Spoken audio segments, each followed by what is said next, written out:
Voltamos a apresentar Tribuna Livre, a vez e a voz do povo, na Capital FM.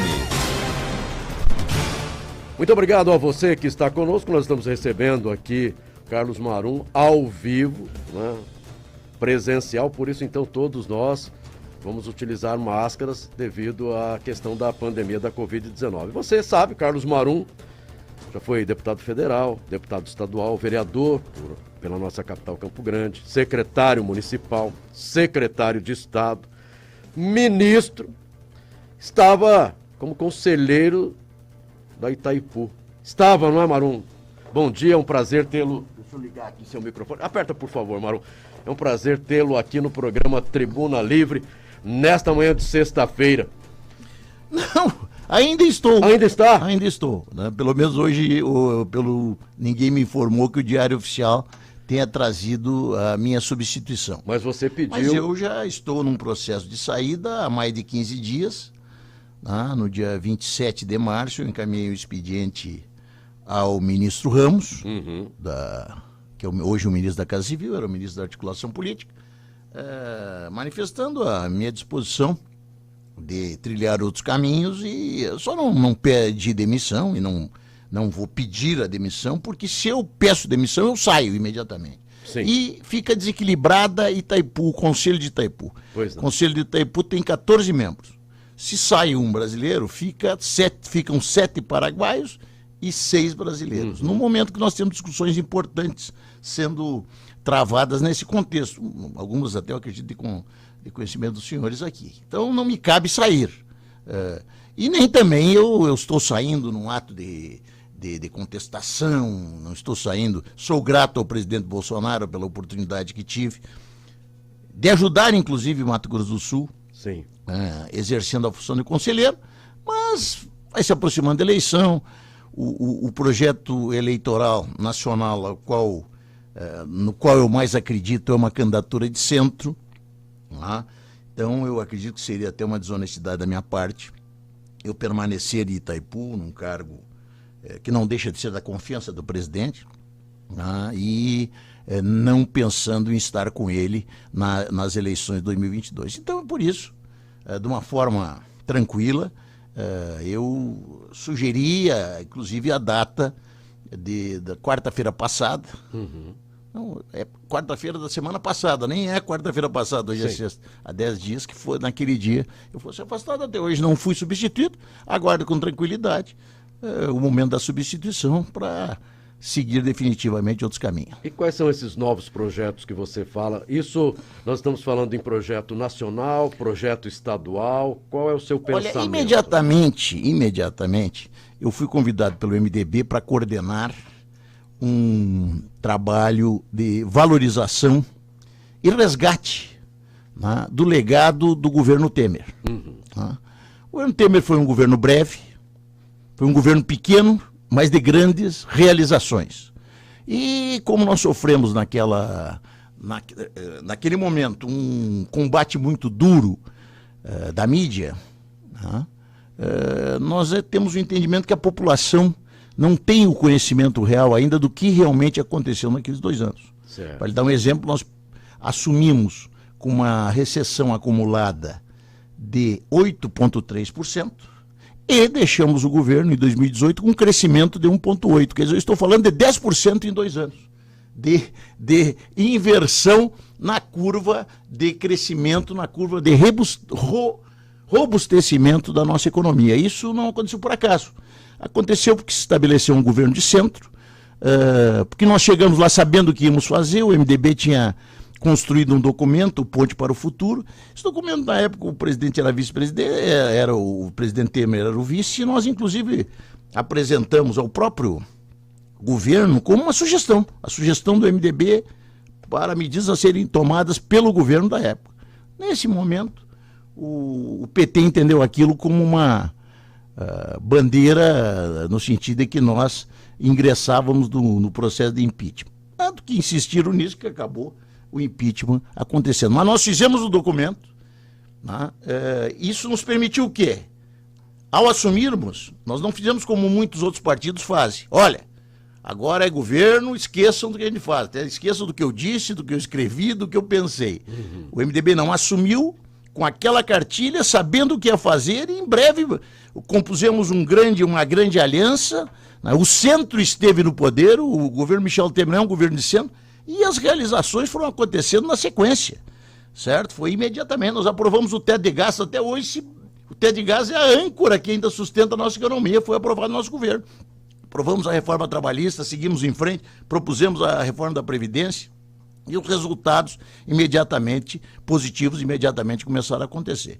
Aí chega o 17 de maio, se revela aquela conspiração asquerosa, né, que uniu o senhor Janot, os Batista, né, e a Rede Globo, numa tentativa de derrubar, de depor o presidente.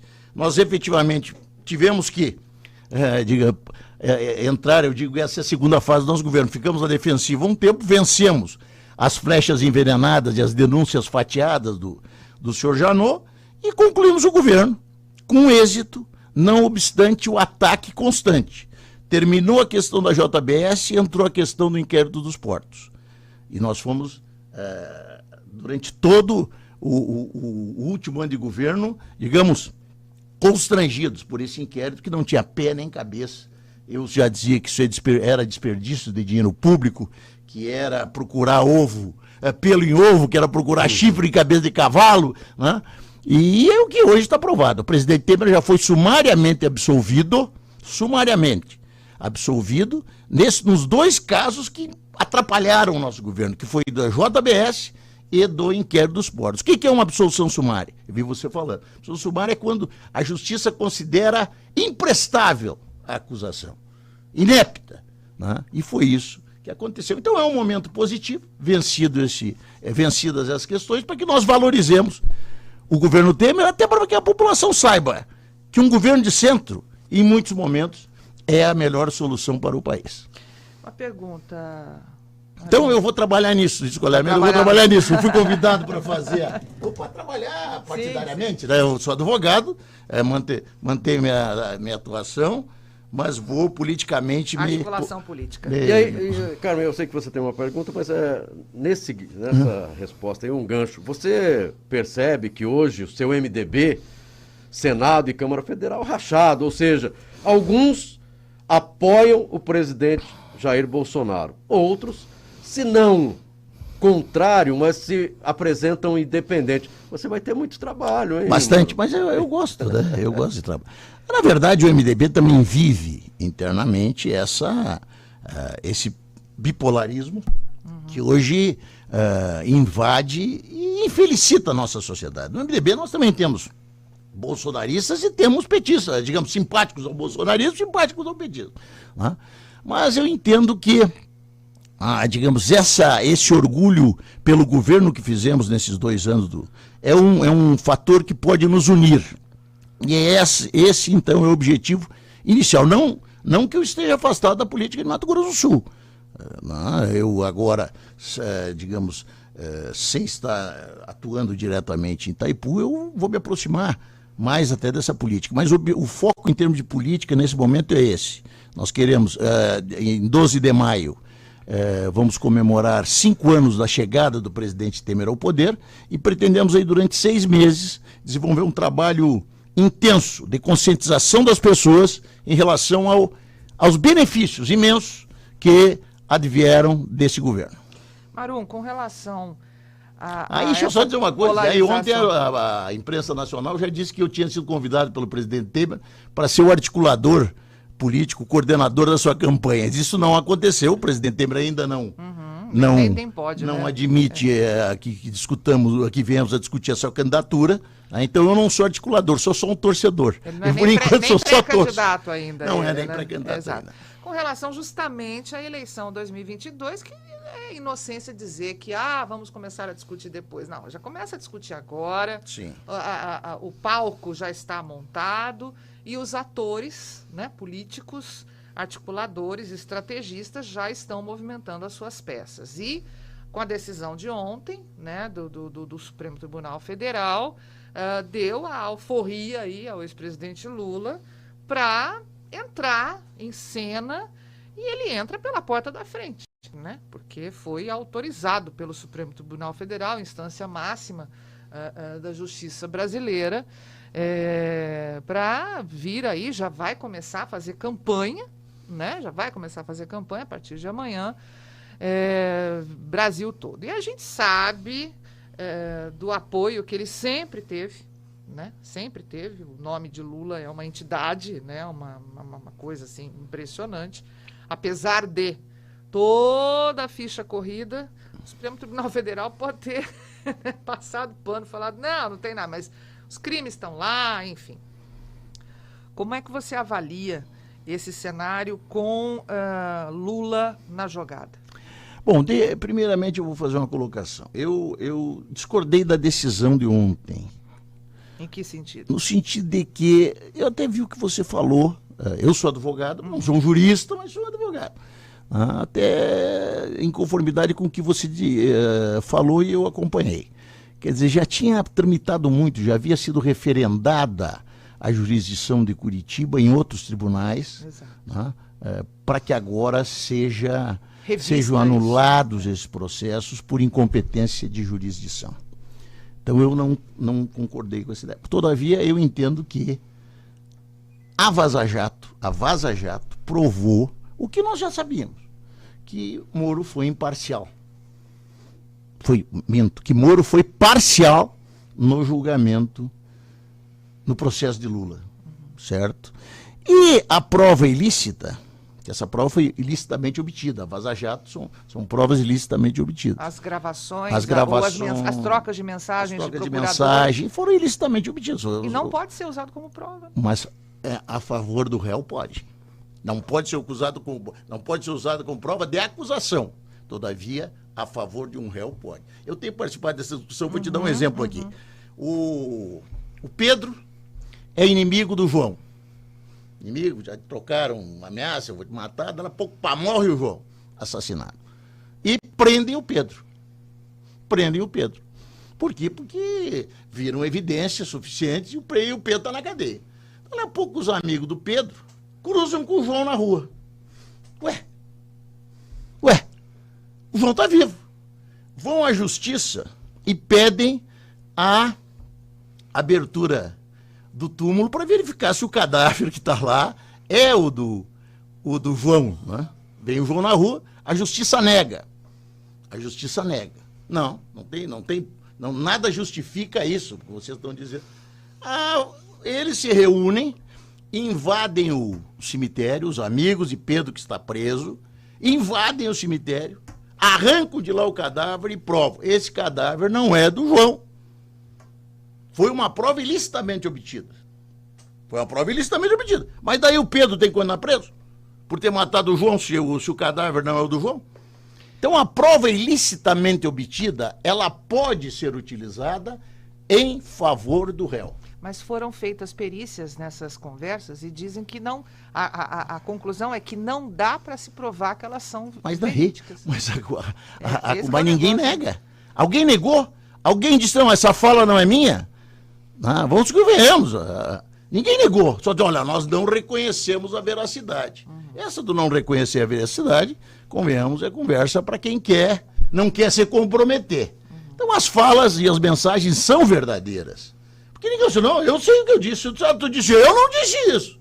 Lembro uma vez que me acusaram do negócio do Ministério do Trabalho. Eu desci lá e falei, quase que em rede nacional, saiu no Jornal Nacional, isso é coisa de canalha. Porque eu sei que eu não fiz isso e que não disse isso. Quer dizer, você sabe, alguém falou isso? Alguém disse, não, isso não foi eu que disse. Não.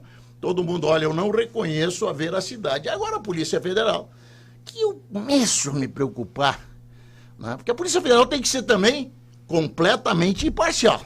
Sim. É uma instituição de Estado, não de governo. Começo a me preocupar com algumas atitudes como essa. Olha, nós não reconhecemos a veracidade, mas não disseram, ninguém disse, não, isso aqui não é verdade, isso aqui é uma fraude, isso aqui não, ninguém diz isso. Então, são verdadeiras. Isso, para mim, evidencia que Moro foi parcial e o direito a um juiz imparcial é um direito de todos nós, de todo cidadão, em qualquer nação civilizada do mundo. O juiz tem que ser imparcial. Moro motivado até, talvez, por boas intenções. Está motivado até, talvez, por boas intenções. Ele foi parcial. E, portanto, a anulação do processo por essa via, no meu modo de ver, perfeitamente jurídica, agora tem ganhado o Lula nas urnas. Eu acompanhava a pesquisa quase diariamente, era o ministro da articulação política. O tal do Lula preso tinha 37% dos votos. Preso. Quer dizer, esse Lula é uma parada indigesta nessas eleições. Mas vai ter que se ganhar dele nas urnas. Bons projetos. Bons projetos, boas realizações, né? Boa política. Exato. E por isso que eu estou tentando aí viabilizar, trabalhando no sentido de que se viabilize uma candidatura única de centro, para que nós possamos ter, efetivamente, na próxima eleição, três projetos em discussão. Um projeto de esquerda, que vai ser representado pelo Lula, um projeto de direita, que vai ser representado pelo Bolsonaro, e um projeto de centro que nós ainda não sabemos quem vai representar. Existem vários nomes sendo sugeridos. Se quisermos ter um projeto de direita com um presidente experiente, Bolsonaro será esse. A direita vai vir com um presidente experiente, que já foi presidente, que é presidente, que é o Bolsonaro. A esquerda vai vir com um candidato experiente, que já foi presidente, que é o Lula. Quem sabe o centro decida vir também com um candidato experiente, que já foi presidente, já tem o que mostrar, que é o Temer. Essa é uma visão que eu tenho. Ah, mas o homem tá velho. Tá velho. E o Biden? Tem a mesma idade que o Biden. E o Biden está lá bem administrando os Estados Unidos. Então, é claro que ainda tem muita água para rolar por baixo dessa ponte. Eu penso que é o momento da água, digamos, dessas águas voltarem para o centro. Você sabe que quando acontece a tempestade, as águas transbordam para os extremos, para as margens. É a enchente, é o momento de tragédia, é o momento de perdas, de danos. Quando as coisas voltam ao normal, as águas voltam para o leito do rio e o rio segue para frente. Eu acho que está na hora do Brasil voltar para o leito do rio e seguir em frente, porque é muito grave a situação que nós vivemos. Né? E eu penso que esse embate, que os extremos sejam, independentemente de outras colocações, eu penso que chegou a hora das águas voltarem para o centro, dos extremos cumprir simplesmente o papel político, mas o rio se tornar novamente navegável. O grande Rio Brasil, nós temos que avançar, é esse meu pensamento. E no Mato Grosso do Sul, já que nós estamos falando da política no Brasil, os candidatos à presidência da República, Mato Grosso do Sul, MDB 2022, qual é o pensamento? Eu sei que a maioria dos MDBistas torcem e querem André Putinelli como nome ao governo do estado de Mato Grosso do Sul. O que é que pensa o doutor André Putinelli? O que é que pensa o MDB hoje? Desculpe até o tema, tu quer que eu diga o que pensa o André Putinelli? É, porque você conversa muito com ele e sabe o que ele... hoje o que ele diz. Eu sou amigo do André. Bom, primeiramente, o MDB vive uma situação excelente. Em todas as pesquisas que eu vi, o primeiro colocado é o nosso André Putinelli, o nosso correligionário, o nosso líder. Então, a princípio as coisas estão boas. É claro que o André e a família do André, todos têm ainda um trauma do que aconteceu em 2018. O André liderava as pesquisas, na véspera da convenção foi preso. Deixaram ele preso toda a eleição, numa cela com mais 16 presos. Numa cela com mais 16 presos, durante toda a eleição, e soltaram depois. Então, é claro que isso aí, não vou dizer que não exista uma preocupação, principalmente da família nesse sentido. Claro. O André, eu vejo ele com vontade de disputar. O MDB eu vejo com vontade que o André seja o candidato, mas nós temos que conceder a ele essa análise pessoal. E estão postos, então, por que está posto? O MDB vai ter candidato. O candidato, a princípio, vai ser o André, reservado, obviamente, preservado o direito dele dar a palavra final, e temos uma opção, outra opção que é excelente, que é Simone Tebet, que na última reunião que tivemos do partido, se propõe, se for o caso, ser a nossa candidata a governadora. Então nós estamos na pista, estamos bem, eu obviamente vou contribuir com esse projeto, Não sei se a maior contribuição minha é sendo candidato a alguma coisa, não, talvez participando de uma coordenação. Então não estou lançando minha candidatura. Sou bastante conhecido, não preciso lançar agora também. Posso, se for o caso de ser candidato, posso lançar mais lá para frente. Né? Mas eu vejo o MDB num momento positivo. Agora, Marum, você como um político experiente, ministro, não foi ministro, conselheiro, deputado federal, estadual, vereador, essa questão hoje, questionamento das decisões do STF hoje no nosso país, isso parece-me que atrapalha muito o Brasil e, ao mesmo tempo, coloca a população numa discussão, e é aquilo que você falou, a gente não entende de todos os assuntos. Às vezes até estuda, pesquisa, mas aí aprofundar fica bastante complicado. Com relação a essas decisões que o STF vem tomando e que a população questiona, e além de questionar, né, começa a ofender aquele que ali está para responder na área jurídica. Qual é a sua opinião com relação a isso? Deixa eu te dizer, eu em relação ao STF, eu mudei o meu modo não de pensar, de agir. Antigamente, por exemplo, eu tenho uma prevenção com o Barroso, com o ministro Barroso. Tivemos, quando ele era o relator do inquérito dos portos, tivemos momentos de alteração muito forte. Aí o ministro da articulação política, ele, e eu dizendo óbvio que aquele inquérito não tinha pé nem cabeça. E assim mesmo o Barroso tomando atitudes ilegais e inconstitucionais contra o presidente, se engajando naquele processo que queria derrubar o presidente, não conseguiu derrubar o presidente, mas atrapalhou o Brasil. E hoje eu já não discuto mais as pessoas dos ministros, eu discuto suas decisões. Porque tem ministros que eu gosto de decisões, que eu gosto da atuação, daqui a pouco tomo uma decisão que eu considero errada. Então não adianta ficar defendendo o ministro. A gente tem que defender ou criticar, ou defendendo ou criticando o ministro. Você tem que defender ou criticar suas decisões. Então vamos lá. Decisão de agora. Essa do Fachin, eu discordo. Decisão de ontem do STF, eu discordo. Eu acredito que já havia passado muito tempo.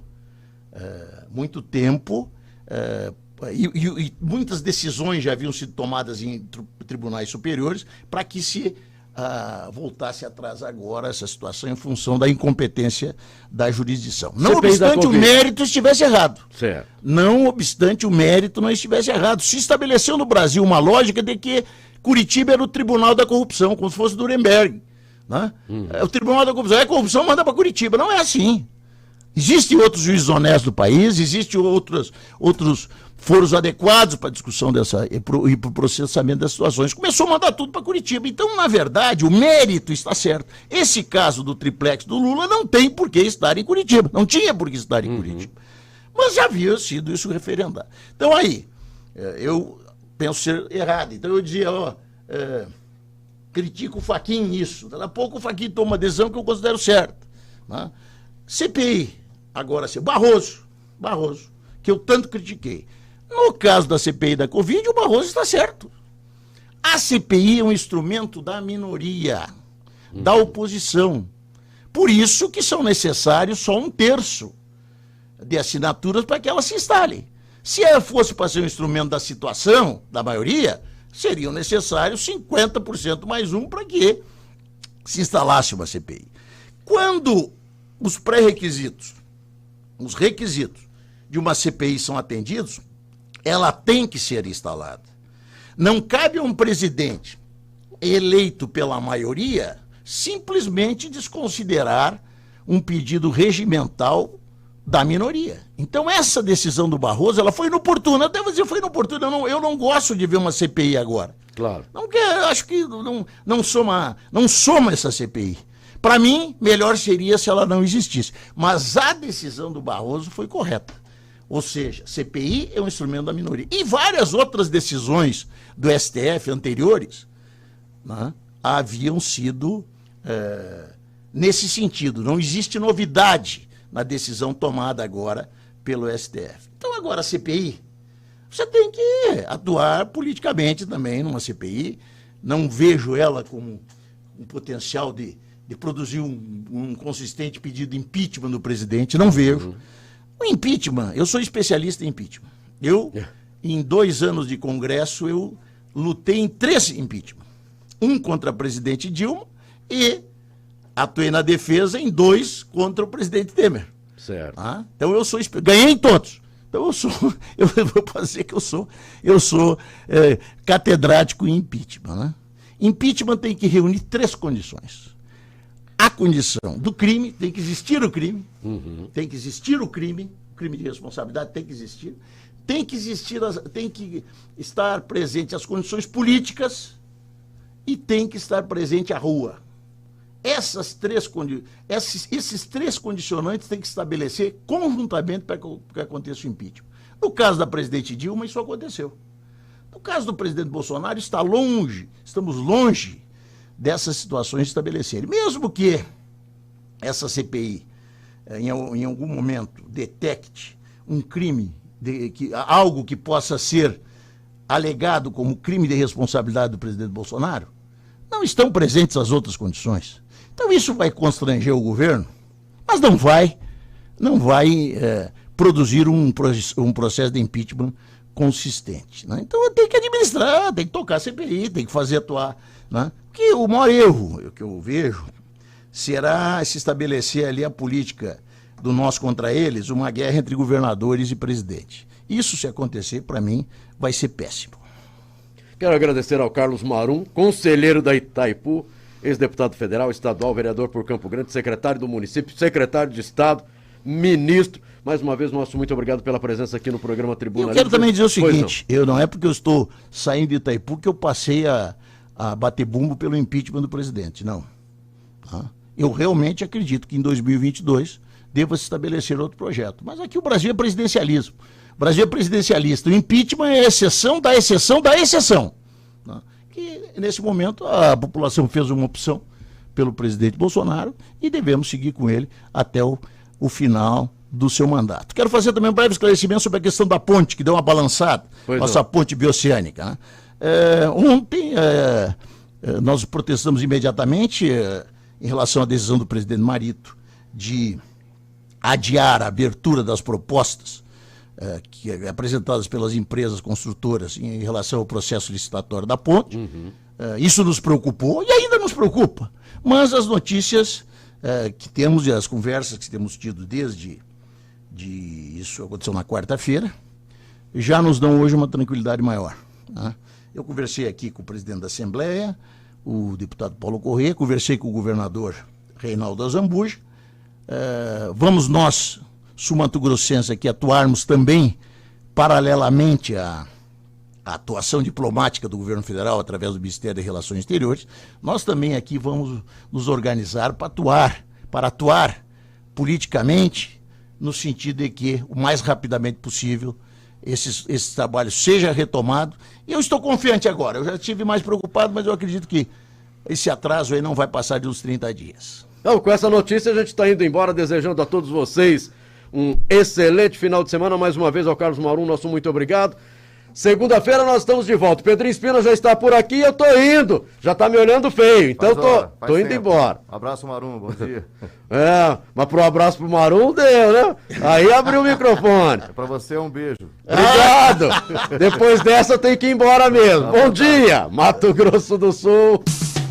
Você acabou de ouvir na Capital FM, programa Tribuna Livre, a vez e a voz do povo. Patrocínio Percal Chevrolet, 45 anos de credibilidade, sendo a única concessionária Chevrolet do estado, eleita pelos consumidores pela